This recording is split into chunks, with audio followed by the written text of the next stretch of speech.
Om Swastiastu. Perkenalkan, nama saya Putu Putri Indasriani, NIM 17170410444, bersama rekan-rekan saya dari kelompok 11 yang akan membawakan video presentasi berjudul Analisis dan Sumber Penggunaan Modal Kerja. Baik, untuk waktu dan tempat, saya persilahkan kepada Sena Atmaja untuk memaparkan materi yang pertama. Baik, terima kasih atas waktunya. Di sini saya akan menjelaskan tentang arti dana, modal kerja, dan tujuan modal kerja. Langsung saja ke materi yang pertama, itu arti dana. Arti dana dapat diartikan ke beberapa pengertian. Yang pertama itu, dana dianggap sebagai kas. Itu artinya bahwa dana siap digunakan setiap waktu yang dibutuhkan. Yang kedua, dana dianggap sebagai uang yang disimpan. Itu artinya dana adalah uang simpanan dalam bentuk tabungan dan giro. Yang ketiga, dana dianggap sebagai modal kerja. Di sini artinya dana digunakan untuk seluruh operasional perusahaan.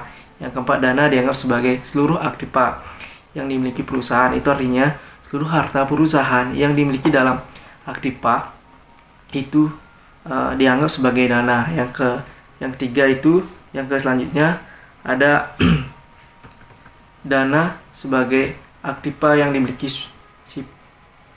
sifat sama seperti kas. Itu artinya dana sebagai aktiva yang dimiliki perusahaan. Itu semua perusahaan yang memiliki alur kas atau dana sama halnya dengan dana.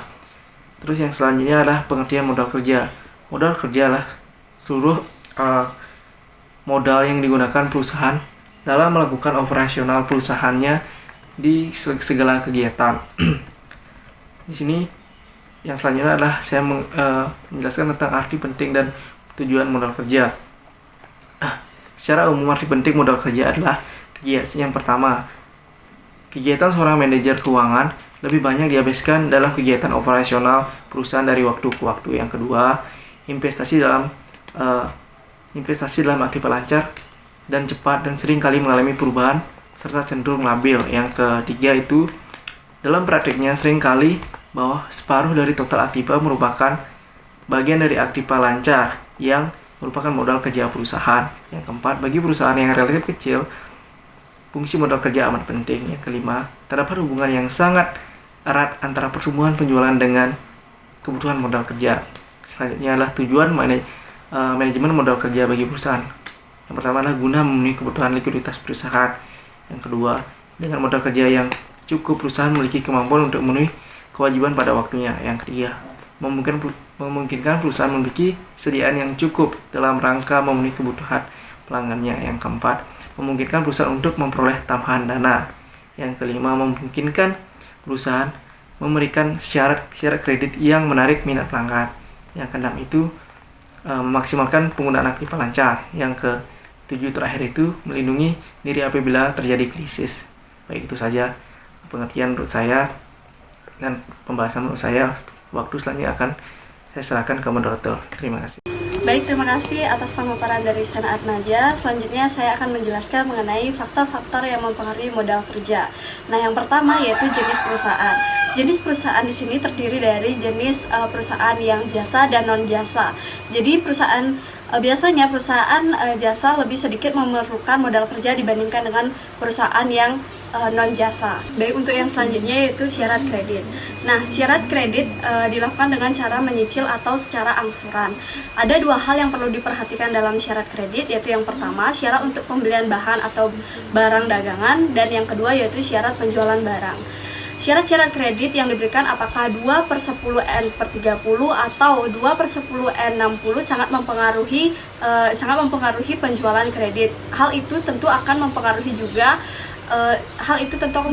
juga bagaimana modal kerja dalam suatu perusahaan tersebut. Baik, yang ketiga yaitu waktu produksi. Semakin lama waktu yang dibutuhkan untuk memperoleh atau memproduksi barang dagangan, maka semakin besar juga modal kerja yang dibutuhkan. Begitupun sebaliknya, semakin sedikit waktu yang diperlukan dalam memproduksi barang, maka modal kerjanya semakin lebih sedikit.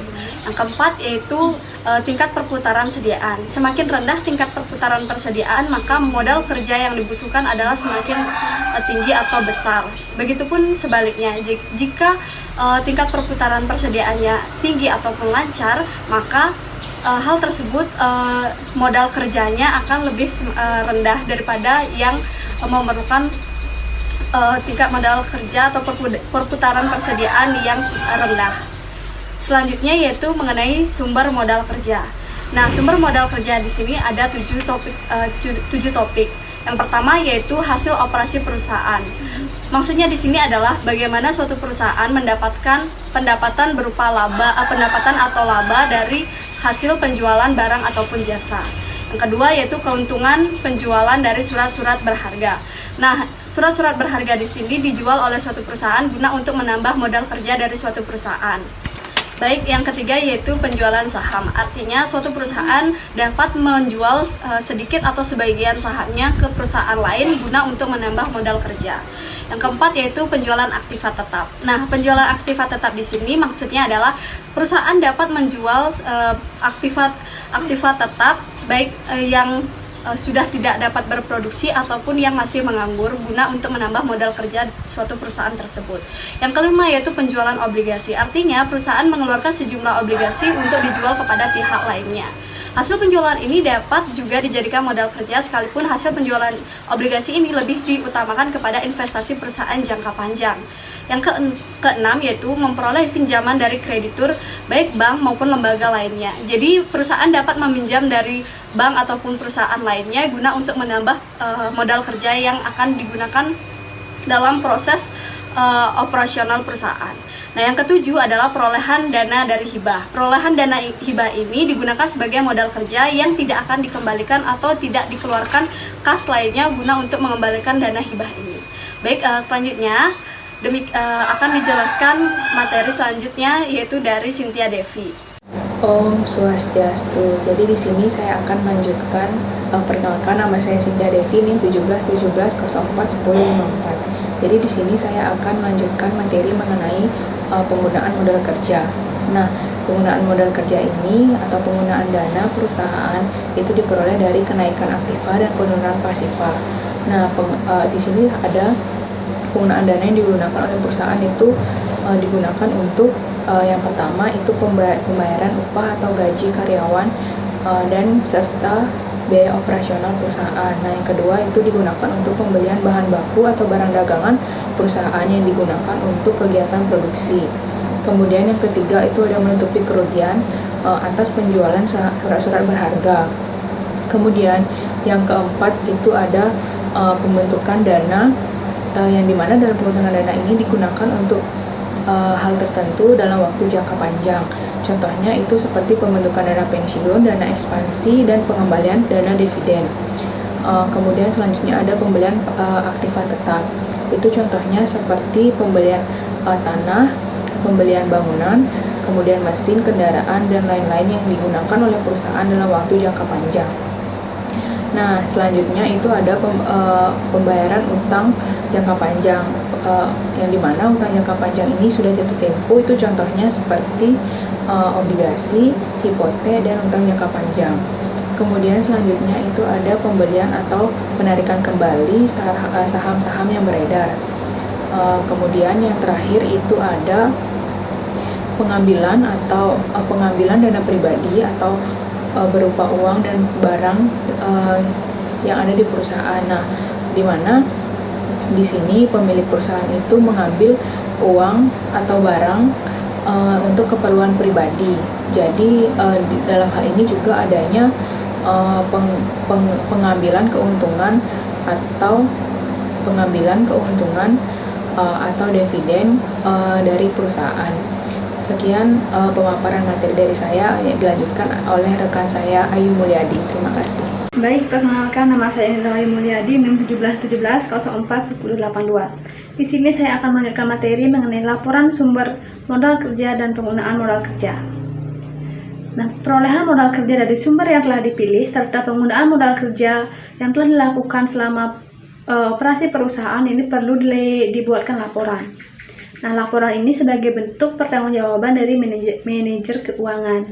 Nah, dalam laporan sumber dan perubahan modal ini akan menggambarkan bagaimana perubahan modal selama periode tertentu. Dalam laporan ini juga menunjukkan bagaimana kinerja manajemen perusahaan dalam mengelola modal kerjanya. Dalam laporan, sumber dan penggunaan modal kerja ini akan terlihat bagaimana perputaran modal kerja dari yang dimiliki oleh perusahaan. Nah, dalam praktiknya, laporan perubahan modal kerja ini menggambarkan yaitu posisi modal kerja per periode. Selanjutnya ada perubahan modal kerja, komposisi modal kerja, jumlah modal kerja yang berasal dari penjualan saham, jumlah modal kerja yang berasal dari utang jangka panjang, jumlah modal kerja yang digunakan untuk aktiva tetap, dan jumlah aktiva tetap yang telah dijual.